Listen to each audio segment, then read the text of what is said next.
Christian Parenting.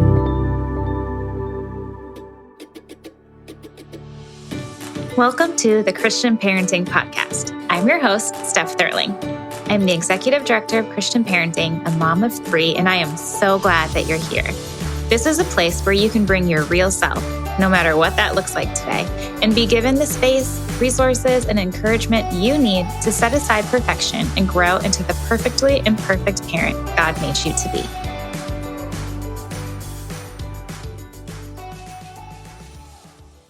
Hey. If we want our kids to develop a lasting faith, we need to be teaching them about Jesus in the home. Parents are so important in raising kids to know, love, and follow Jesus, but it is really hard to know where to start. There's a lot of amazing content out there, so Christian Parenting did all of the sorting and filtering for you and put together a resource to help you navigate it all. Discipleship Simplified is a digital guide that includes some of the best articles, podcasts, and videos on topics like faith at home, reading the Bible, theology, prayer, church and worship, and character. You'll also find conversation guides and discussion starters, and even scripts to use with your kids. So if you've ever wondered, what do I say when my kid doesn't want to go to church? Discipleship Simplified has a script for that. Or if you want to know how to weave scripture and conversations about faith into your everyday life, Discipleship Simplified has ideas for that too. Since this guide is digital, you can download it straight to your phone or computer and search through resources whenever you need it. I know that this guide will be helpful every time you have a question about discipling your kids. You can go to cpgive.org to download your copy for just $5. That's the best of the best resources from top Christian parenting contributors for just $5. Again, that's cpgive.org.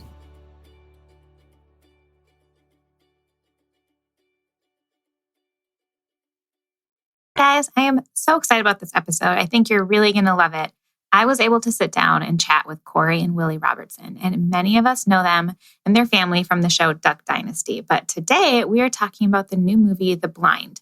And this movie tells the story of Willie's parents, Phil and Kay. Phil had a radical conversion to Christianity that changed the course of his marriage, his family, his business, and his legacy.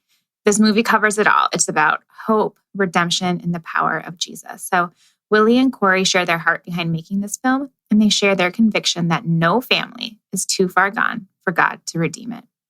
Willie reminds us that you can leave a legacy of faith in your family by keeping God first, then family, and then your job. We also touch on the importance of family, community, and church supporting people during difficult times, how to model faith and character to your kids, and how the decisions parents make have a huge impact on their kids for the rest of their lives. I know you're going to love everything they have to share, so enjoy. Hi, Korie and Willie. Thank you so much for joining me today. What's up? Hi there. Thanks for having us. Yeah, I think that I just like to jump right into it. And I think that most of my listeners probably know a little bit about you and your family, but I still want to hear about your family. So can you just tell us a little bit about your family? And then you get that one word or phrase. You each have to do it. All right. You want me to take a stab at telling about our family? Yeah. Okay. So we have 6 kids. 5 of them are married. So now we're just expanding by the second. And we have 6 grandkids and another one due any day now. So we're growing. It's a lot of fun. It's very busy. And we're just really grateful. Are all your kids close to you or some further away? So 4 are here and literally right here. And then we've got 1 in Texas, working at a church there. He and his new wife, Will and Abby, are there. And then 1 at college. So, nice. Yeah, that's amazing. Okay, and what's your word or your phrase? Well, my word, when you asked that if they were all here, my word is close. Because physically, our family is really close and we love that. But also spiritually, mentally, and all of that, our family is really close. We like to be together. We like to do things together, and we're there for each other. I believe in the good and the bad, and we're really grateful for that. So close is my word. Close in every way. Yeah, I've got a word, but I'm not, because I can't Google it, and I don't know if it's the right word. You can. I'll know. I'll tell you. Look, she's like she thinks she's the human version of Google. Eclectic. That's a good word. That's it's like all these different things together. It's a good word. Yeah, that's true. Boom. Okay, you might win on that. You You were so nervous about this question, but that was a great word. That was a great word. I was just acting. Since we're going to talk about the movie, I was acting. I was nervous. But actually, because you talked, and then I was able. You had time. See? No, I was listening to what you said.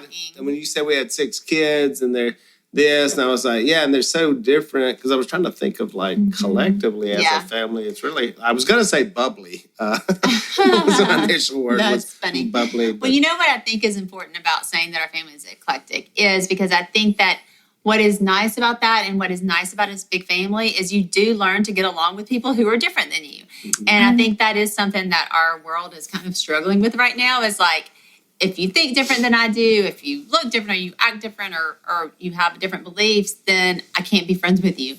When that's so wrong and that's so destructive to our community and society. And so when you have a big family, you kind of like learn that naturally that like, oh, we're not all going to agree. We're not all going to be the same, but we love each other in spite of that. And because of that, you know, we love the differences in one another. Yeah, I love that. That's where you learn the most is at home, right? It's your first classroom. So that's a really good point. Okay, so since you went first this time, Korie, Willie, you have to go first. So pressure's on. Right. My next question, what is one thing that you want every parent to know? One thing that I want every parent to know is to, are you going to take strong and kind? No. Oh, good. Okay. Is to teach your kids to be strong and kind. We like that combination, and Korie wrote a book. Technically, I did too. I was in there as well. And to where we teach our kids to be strong, but also kind. And so I think it's just very important to have those two things, and especially we're in the phase now of all of our kids most of our kids being in their 20s. And having kids, so we really, you can see that, you know, the kindness and then hopefully the strength as well, and so especially strength, because I think the world is, you know, it seems tougher, it seems more than when we were young. It's harder to navigate, and so I think you really gonna have to have that strength because there's so many things going on, especially after COVID, and so many people are screwed up mentally and obviously spiritually, and so but just having that strength, but also with the kindness as well, which speaks to what Korie said. We can't get along, you know, we're not kind to each other, just the tone is so hostile, you know, and there's a lot of factors for that, but that definitely, especially with television the way it is now and politics and everything, it's such a hostile tone, so you don't see a lot of kindness for sure. Yeah. Oh, when we talk about strength, I'll always like envision this like tree with really deep roots, you know, that's strong enough to withstand the storm. And I think, you know, that idea as Christian parents, you know, to just help your kids grow deep roots so that whenever the storms come, because they will, the wind will blow, the storm will come, but that their roots are deep enough that they can withstand and that they can make it through those tough times. So that's kind of the idea behind strength. So for me, when you ask that question, what's the one thing you want parents to know? I was thinking about how as parents, like we really are the first kind of understanding of our kids' relationship to God. You know, God is our Father. And so it's put in that relational view. And so when our kids, as they learn about God the Father, they see him first through us.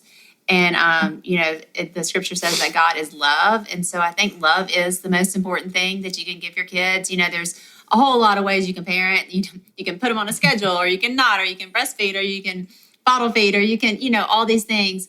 But really, if you just give them love and show them what it means to really love God and really love others, which Jesus tells us is the first and greatest command, you know, that's really what it's all about. I think sometimes as parents, we can get wrapped up in all the little things and and even the things that we want our kids to be. You know, we want them to play a sport or do this or be, you know, make good grades or do all these things. But, you know, if you kind of go back to, okay, what I really want my kids, I want them to love God and I want them to love others. And if they do that, everything else is all right. And I think that that's a gift that you can give your children. Yeah. That's a great reminder that I feel like I needed to hear right now. So thank you. Good. Thank you very much. I want to move into the movie because it is about your parent, so we can talk about how they showed God's love to you. Let's talk about it. The Blind. Give us a little synopsis. Like, what is it about? What can people expect when they see it? I'm really excited about it. So tell us all about it. Really? You want to tell? It's your parents. Yeah. So you want to, because we're talking about Christian parenting. Well, I think, this movie is about my parents. It's, you'll probably think it's more about Phil because he had this drastic life change. But honestly, it's more about Kay, and really how Kay just held it all together and was able to forgive Phil and keep this family together when certainly Phil was not trying to keep the family together. He was trying to tear it completely apart and just he didn't want to have anything to do with it. And so I think it's really about that. It was hard for us to watch.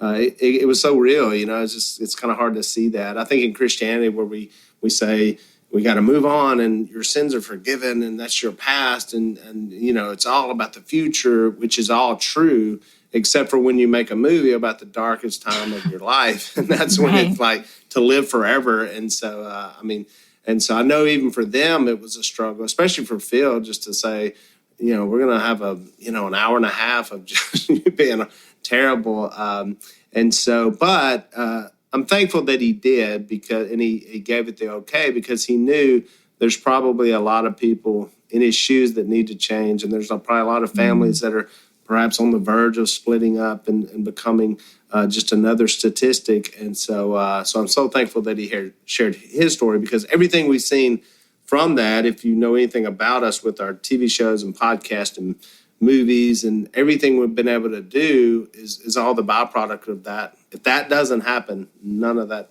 future stuff happens. And so, that's kind of. Well, I think about, in doing this and kind of showing the testimony of Phil and Kay and their life and how God truly changed their life forever when Jesus came into their family. I think about that scripture that talks about God's glory is shown in your weakness. His strength is made perfect in your weakness. And that's really, for Phil and Kay to be able to say, hey, we want to tell the hardest part of our story so that people can see God in it and see that, like, there is nobody that's too far gone. There's no family that is hopeless because we serve a God that is full of hope. And so there's no family that's hopeless. And if you look at Willie's family at that time, Willie was just 2 at the time. And which, by the way, our grandson got to play Willie in the movie. So when you see I didn't know that. That's our little grandson, John Shepherd. Willie, that's right. Yes. So Willie was just 2 at the time. But if you look at that family, you would think there's no way. Like this family, there's no way this family's going to make it. And everything changed. So just that message is what we really hope for people to see in it. Like, your family is not without hope. There's no point to where you're too far gone that God can't come in and redeem your story. There is so much of a redemption story, so much grace, fighting for your marriage, fighting for your family. I think it's a strong testimony of the power of God. So I'm kind of curious, like, how has this story, and maybe even reliving it a little bit through creating this film, watching this film, like, how has that impacted your faith and your family's faith? Our faith is the number one thing we have. We put this, we've always tried to live by faith first, then family, and then ducks, or whatever your vocation is. Not everybody's into ducks. But it's, whatever that is. And what happens is our lives they'll start, something will start creeping up as the number one thing. And sometimes it's not like you wake up one day deciding that. It just happens, and over time it happens, and you realize your faith is kind of in the background. And so your faith is what holds the family together, or at least for us, it's what works for us. Our faith helps keep the family together. That faith change in the movie is what Kay was trusting in and to keep that family together. And then the third thing was like the vocation or whatever that is with your job. And so in the movie, there never would have been a duck commander. Phil wouldn't have even started this company or been successful in it in any way. Without Duck Commander, there wouldn't have been a Duck Dynasty. So again, it goes back to that, living that core. And so I think everyday life for us is just always a reminder to say, hey, keep the faith, number one, keep our family together. And then whatever comes out of that, which for us is all kind of different things. And now with our children in all sorts of different jobs and things that they want to do. And so now we can share in that. But I tell you what, when that family has problems, good luck at work. Good luck at being productive at work. Good luck on being focused and all that. And so you have to attend to those. And then if there's a faith problem, good luck with the family, because you're off course. So we just try to keep that in balance. As a working mom, 2 of my goals for the new year are to take better care of myself and simplify. And one of the ways I'm doing that is with HelloFresh. There's a reason HelloFresh is America's #1 meal kit. They make it so simple. All I have to do is pick my meals and my delivery date, and all of the pre-portioned ingredients and step-by-step instructions come right to my door. That means less hassle, less wasted food, and they have health-forward options like over 30 calorie-smart and protein-smart recipes each week. The recipe cards are easy to follow and they're full of pictures, so it makes cooking with my kids really fun too. And we all know that when they are involved in the cooking, they're more likely to eat it, so everyone wins. We have a great deal for you right now because I know that mornings can be crazy as a parent. I often find myself forgetting breakfast or grabbing something really fast. But you can go to hellofresh.com/CPPodcastFree and use the code CPPodcastFree for free breakfast for life. That's 1 breakfast item per box while the subscription is active. That's free breakfast for life at hellofresh.com/CPPodcastFree with the code CPPodcastFree.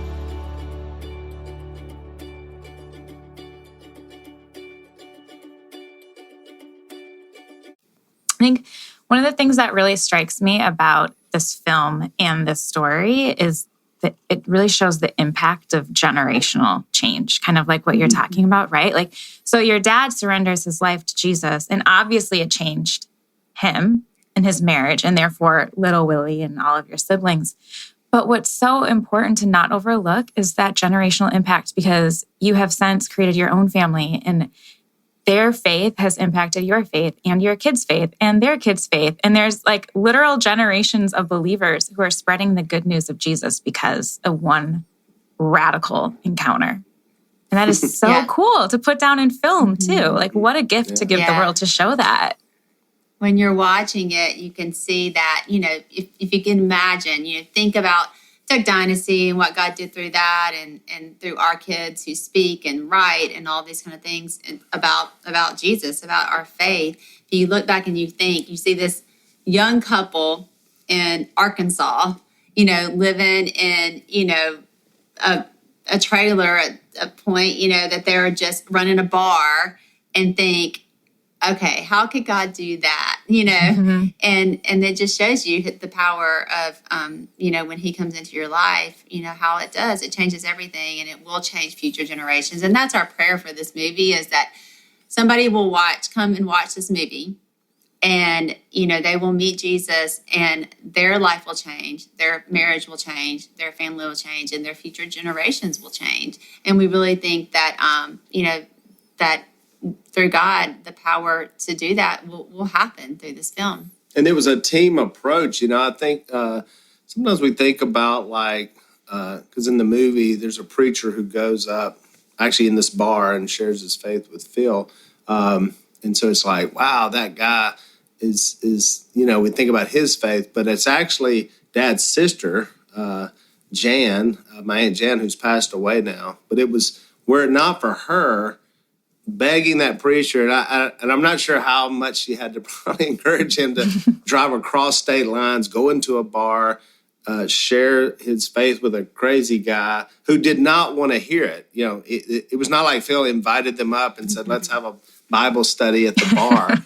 This was a very hostile encounter. And so there were so many people that came together to really make that happen. And so I think, it's a lot of us. It's not just the person who, maybe is the most vocal. It's Jan and her prayer life and her consistency, and really stepping in for when Kay probably just couldn't be that. She couldn't be Phil's cheerleader because she's hurt and damaged and, and trying to figure out her own life and kids and what to do. And so, so it's such a team approach when to make a life change and stuff that can happen. And I think sometimes we feel like, well, maybe what part can I play in that? But we all play a part, and nothing goes to waste.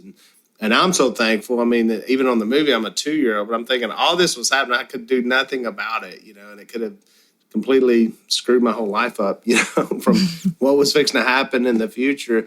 And as children, it's so vital, for parents to realize that the decisions that they make and how much of an impact. And we've seen that because of our eclectic family. We have other children that we did not birth. And so we're all together. And so knowing other family where they came from, and you see all this plays a part, and God can redeem stuff. God can make it good. And he's made so much of it good as well. So there is hope, but you just have to keep, yielding to him and letting the Spirit guide you through, and get out of the way sometimes with our own wants and needs.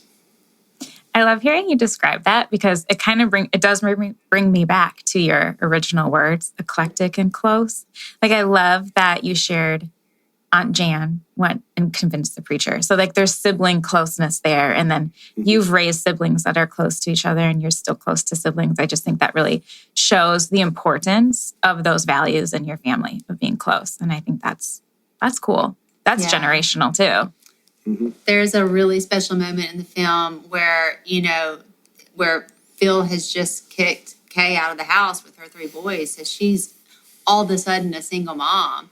Mm-hmm. And she goes to see Jan, her sister-in-law, who takes her in and loves her in a moment that, she was at her most lost moment. And it's just a powerful moment of sisters and friendship that, can get you through that toughest time, the time when you're on the bathroom floor and you feel like all is lost. And then there's another, just the power of seeing a church come around a single mom and say, here, we're going to offer you a place to live and take care of you in that. And that's what we can be as a church. We're fortunate that we do have family that is close like that, but not everybody has that. We understand that, but that is what the church is meant to be. And that's what the church is meant to do. And, I hope this film also encourages people, the church to say, like, we're going to look out for people. We're going to look out for that single mom that's in her hardest point, and we're going to come around and rally around. I'm going to be a friend to somebody who needs that in that moment. I think that's another kind of message that's woven through this film. I'm curious, too, what are some of the things that you guys have done as a couple and as parents to continue on the legacy of Phil and Kay to raise future generations of believers? Like, what are some of the things you guys prioritize in your own family?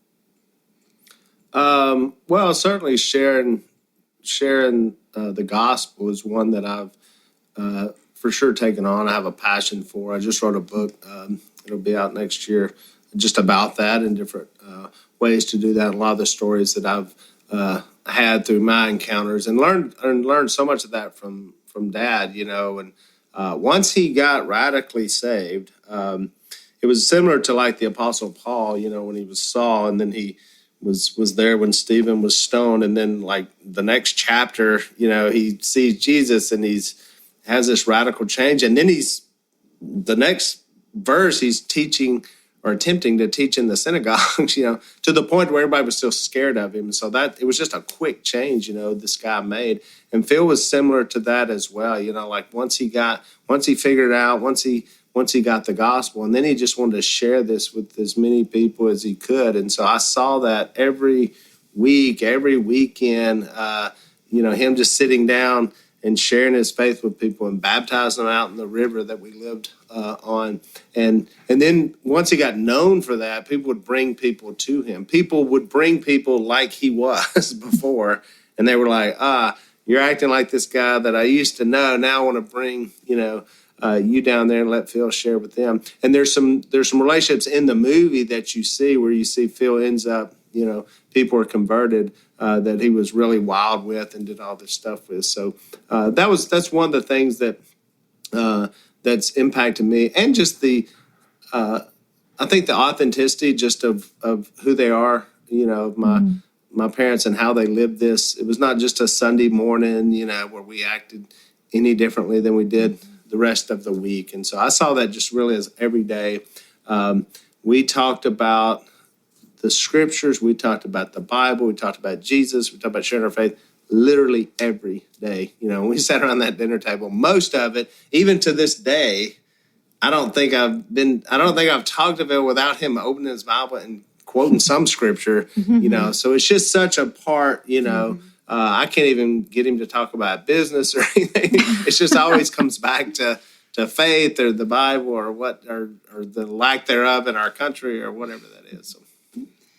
I think like what Willie mentioned, seeing that Saul to Paul moment in Phil's life had such an impact on their family. But I think for all of us, it's actually comes down to how you live. And I say this all the time with parents. I remember just feeling this okay, I want my kids to be kind, then I have to be kind. I can't say to you oh, be brave, and then I'm scared of everything. I can't say to our kids, you need to be kind, and then I'm mean to the person in the grocery store, It really does come down to living it. And as parents, that's the biggest challenge, It's what the things that our kids really do learn more about what they see. Get off your phone, yeah. Y'all have to get off your phone. You're on your phones all the time, and then you're on your phone the whole time. Right. And it's wait a minute. Exactly, yeah. So living a life by faith, that's one of the things Sadie said one time in an interview, and it made me the most proud because she said, someone asked her, how did y'all kind of stay true to who you were through all of this? And she was like, well, I think I saw our parents just not change. They were the same before as they were during and after. And,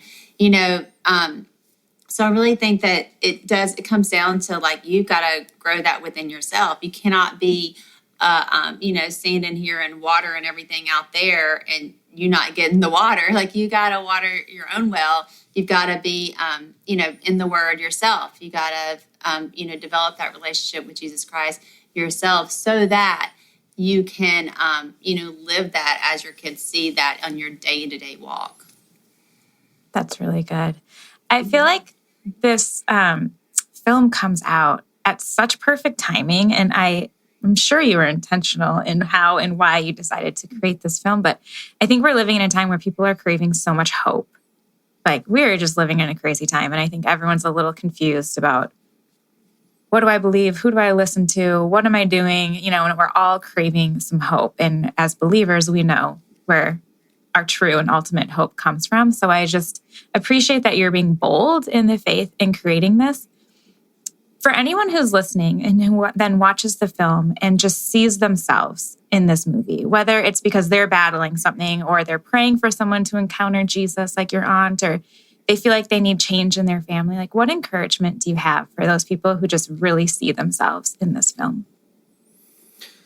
That there is hope. I mean, there is hope. And it's not, our life is not all about blessings in this life, and I think that's a message I hear sometimes from people where it feels like we're going to get everything in this life and we're really not promised that. It's about what's beyond. And so this life is short and in so many ways it's not fair. And, I think even living in this country, I just got back from actually Ukraine. And so it'll really help your perspective on life when you see other people and how they live and what they're going through. And when you talk about stress, there's real, stress there. And so I think, there is hope. The promises are not necessarily here. I think we yield to God, we trust, and that's the ultimate, definition of faith, is that we have faith in something that we cannot see and that we believe in, and that we saw it in my father and mother. We saw that change, nothing physical, nothing, no hocus pocus. We saw a life completely change and was going this way, and now it's going this way. And so I think for people, you just have to put your faith in that and put your faith in God, even when people let you down. This story turned out great, in so many ways, but we realize a lot don't, and you can't just throw it all and go like, oh, well, yeah, people are going to let you down and disappoint you. And had Phil went on down the path he was going down, he probably for sure would end up in jail and probably dead, as well. And so, God can fix all that. God can pick it all back up. But, when we yield to him, things, at least we have hope. At least we have hope that they can be better. If not in this life, for sure in the next. Yeah, you look at this film and you'll see it as you watch it because it spans 2 decades. It spans a time period. And so it took, they were in their difficult period for 10 years. It's a long time. And, whenever our show came out, it kind of looked like this Duck Commander and our family's overnight success or whatever. But Duck Commander, the business, had been going for 40 years at that time, and it does take time. And there's things that you may be praying for years and years. And there's been things in our life that we prayed for years and years and seen the fruit of it eventually, and not in our timing, but in God's timing. And so, don't give up hope. I do remember one time I was at a counselor's office, and I remember saying to her, this situation just feels hopeless. And she just stopped me. And I'm so thankful that I was at a Christian counselor that didn't say like, yeah, well, it is hopeless. This was a woman who was a believer and a strong believer. And she was like, stop. She's like, when you say something is hopeless, you're denying the power of God in your life. And our God is a God of hope, and he can do miracles. And so she just like stopped me right there and was like, don't say that. And so I want to say that to people. If you are listening, if you feel like I've been praying for something for 10 years, like, do not give up hope, because God is a God of miracles, and he can do miracles in your life. And it might not look the way you think it might look. Kay tells about whenever she first became a Christian. So she came first after Phil kicks her out of the house. She comes here with her 3 boys, and she became a believer and a Christian at that point. And she said, the pastor, his Pastor Bill, who's in the film, said to her, he said, your circumstances will not change right now, but you are changed. And that is the thing that, I think as Christians, we understand that once we have the Spirit of God in us, like, we are changed. Our circumstances might look the same, but everything is changed because you're changed on the inside. And then you see the life change come as a result of that. But it does take time. I really appreciate that you shared that, because I think sometimes, especially for people who have watched your family for so long or know your story, they might have this feeling of like, oh, there was a change and then everything was good, and it's instantaneous. So I just think the reminder that sanctification is a process. Yes. Life continues to change. I just think and things take time. God's time is not our own as much as I would like it to be. It is not. That's right. So I appreciate that reminder. Thank you. We are out of time, unfortunately. So before we go, could you tell everyone just where they can find the movie, how we can connect with you guys, all the things that you want them to know? Yeah, so you can go to theblindmovie.com and learn everything about the film. It's going to be in theaters all across the country, and there's a little place in there you can enter in your hometown and find the closest theater. So that's a great way to find it. And that's about it. Go to theblindmovie.com and follow along, and just show up opening weekend. It really does matter. It means a lot that you come opening weekend and just kind of tell the people in entertainment and Hollywood or whatever that this is the type of film that we want to see, and bring a friend. I feel like this can have such an impact. If there's someone that you've been thinking, oh, I want to bring to church, but maybe I don't know if they'll come to church. Bring them to a movie. It's a great place to show up and let somebody kind of see the gospel just lived out on the screen. Yeah. Thank you for that encouragement, because I will go as soon as it opens, bring a friend. You're absolutely right. That is what the entertainment needs to hear, and we want to spread the message. So this is a great way to do that. Thank you. Thank you. Well, thank you so much for joining me today. Cool. I really appreciate you guys. Enjoyed it. Thanks so much. Thank you. Thank you for joining us today. Please really go see this movie. It truly does tell the industry that people want more movies of hope, and I know that we all want to see that. So may God bless you this week, and may you have eyes to see others who need Jesus, and may you have the boldness, strength, and gentleness to go and tell them about him. God has put you where you are for a purpose, so seek him and his will for you so that you can make generational impact for his kingdom. Thank you so much for listening to the Christian Parenting Podcast. If you haven't subscribed, you can do that now, and that way you won't miss an episode. You can connect with us on Instagram at ChristianParenting_org and see more resources at ChristianParenting.org. And if you're a mom raising daughters, we have the perfect course for you. Visit cpguides.org to learn more about our Helping Moms Raise Confident Daughters online courses. And lastly, if you have enjoyed this podcast or other Christian parenting resources, please consider donating to this ministry. Visit ChristianParenting.org and click the donate button. Christian Parenting is 100% donor funded, and none of this would be possible without your help. We are so grateful for you. You're amazing. God bless you.